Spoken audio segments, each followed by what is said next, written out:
Let's go back with Grissom for just a moment and remember what Grissom has done out here. He's come from 43rd position to 17th, and that's at 40 laps, and they've all been green flag laps to date as you watch him heading down there and closing up on Chad Little.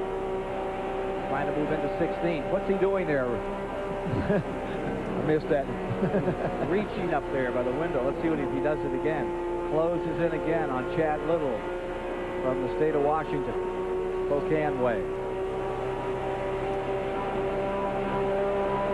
See that gear shift vibrating in there. You think that thing's smooth looking out the front, but look inside the car and you see all the jumping around and the Oh, we've got a spin.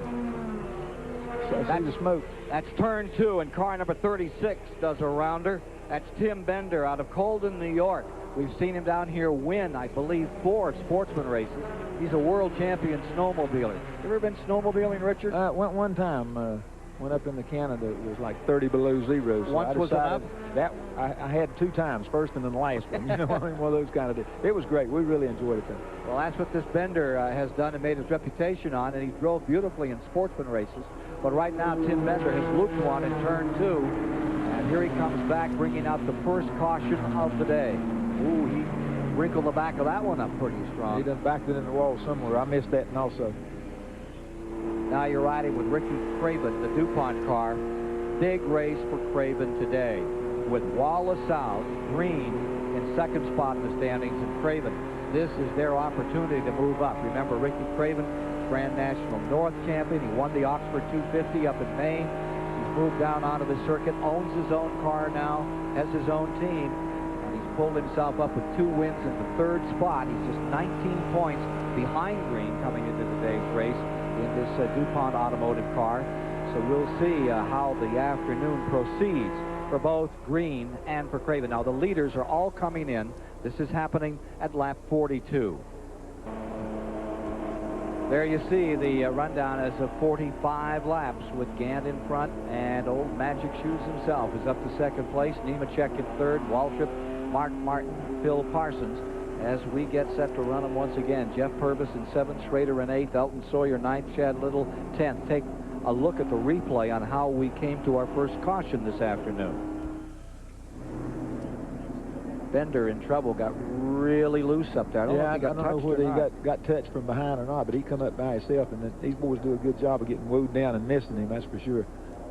That's where those radios on the roof really help. They really do. Those spotters really do a wonderful job. So McLaughlin from 10th is up into 2nd spot. We gave you the top 10. Let me go back a little further.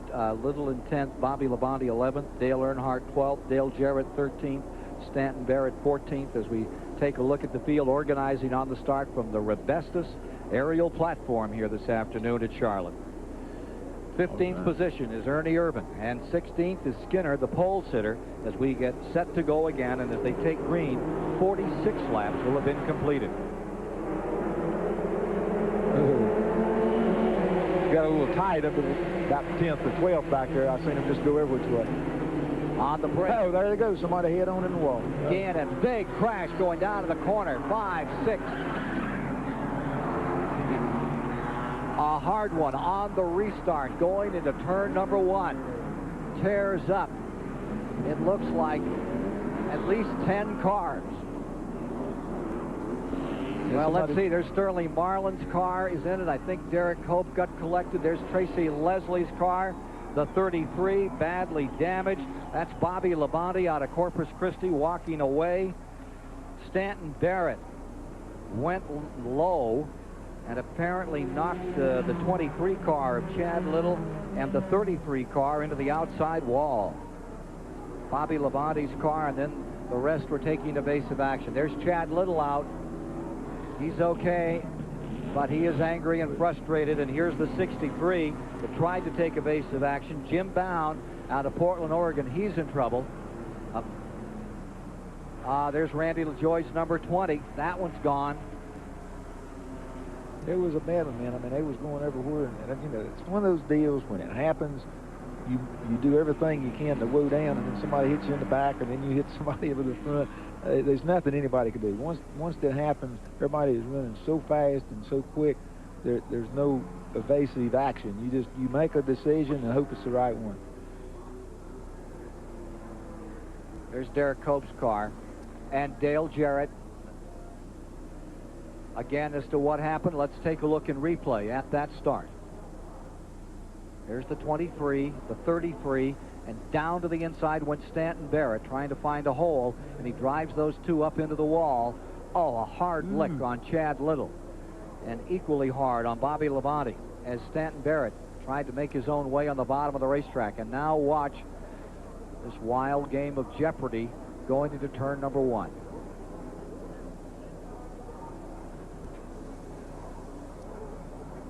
Man, I can't describe them like that. Another angle. Well, you see, it's happening down here. It's already begun. I mean, you're looking here, and you don't see anything except smoke. And when you're down there, you're down in the smoke, and you see less than what you see here. You say, okay, I'm going to go high, low, or in the middle, just hoping there's nobody in front of you. And if they get in front of you, you hit them. But even if you slow down, the man behind you don't see you, and he's going to run into you. So you just have to be lucky. You take pot luck, and everything is just a quick decision. You don't think about it, you just do it. And if you get lucky, you can get by, and if you don't, then somebody comes out in front of you. Well, we'll talk more with Richard Petty about what you can and can't do when a situation like this develops in front of you when we return. There are 48 laps complete. We are under the second caution of the day. This one's major here at Charlotte. And then as they go along, then they'll start separating from each other. Mike Skinner out in front. Darrell Waltrip says that Mike Skinner is a ghost from the past. From what? I saw that car. We were down there, and this number 88 with KFC come rolling out of the garage, and I said, my goodness, whose car is that? And Tony Glover, and I said, that's Monk Tate's car. Monk Tate's a guy who used to race years ago, so I've heard of Mike Skinner, but I know who he is now. Everybody knows who Mike Skinner at this moment is, the leader in the Champion 300. Meanwhile, Mark Martin and Earnhardt hard at it. This is for 6. Here they come over those bumps in turn 4. And look up front at this. Gant on the outside, going for the lead at the start-finish line into turn number 1. Give it back to Harry Gant. And Harry got a good run at him off of number 4 there and really got with him. Oh, we've got one car in the wall. Slithering along the outside is car number 31, Grissom. Now, he's been running so good. I don't know what happened. We'll have to look at the replay, but he has really been running good all day. The channel lock, number 31, slaps the wall going into turn number 1 at about 170 miles per hour. It has gone all the way around to turn number 2, grinding off the side, back to the line. Gant in first, Skinner in second, Schrader in third to the stripe. They've done a good job of keeping the car up there, or it stayed up there, and that always looks good. If you get a car in the wall and you're lucky enough to keep it in the wall, then 9 times out of 10, you're not going to cause any trouble for you or anybody else. Well, there you see, just beyond the suites where car number 31 is on the track. That happened just as he started down into turn number 1. And Grissom, who gave it such a great go in Grand National Racing a year ago, moved up to Winston Cup back here today in this channel lock car. Looks like it's over for him this afternoon.